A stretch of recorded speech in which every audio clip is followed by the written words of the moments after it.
Évangile de Jésus-Christ selon saint Matthieu, chapitre 7, versets 15 à 20.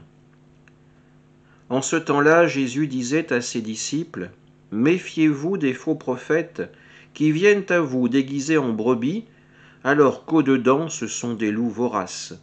C'est à leurs fruits que vous les reconnaîtrez. Va-t-on cueillir du raisin sur des épines ou des figues sur des chardons ? C'est ainsi que tout arbre bon donne de beaux fruits, et que l'arbre qui pourrit donne des fruits mauvais.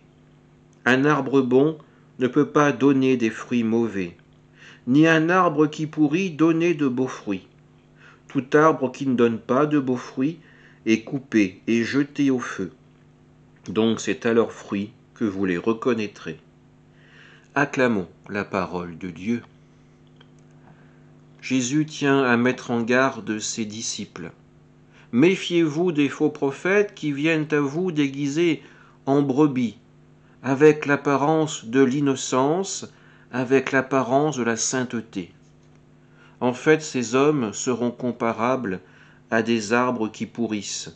Ils ne pourront pas donner de beaux fruits, puisque leur cœur déjà est envahi par les ronces du péché, par le mal.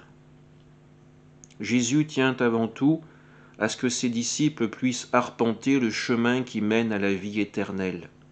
Il nous invite donc à faire preuve de discernement. Ne donnons notre foi qu'à Dieu. Ceux qui parlent au nom de Dieu ne sont que des messagers. Ils n'ont pas à accueillir la gloire que l'homme pourrait leur donner. La gloire appartient à Dieu. Le culte et l'adoration ne sont pas faits pour les messagers, ils sont faits pour le Maître, pour le Seigneur. Soyons attentifs à regarder les fruits que donnent certains. Leurs apparences sont parfois trompeuses. Dieu nous invite à recevoir l'Esprit Saint pour que sa sagesse nous guide dans la vie de tous les jours.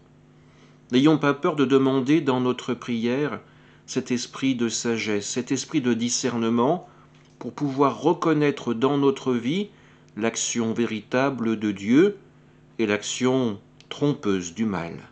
Amen.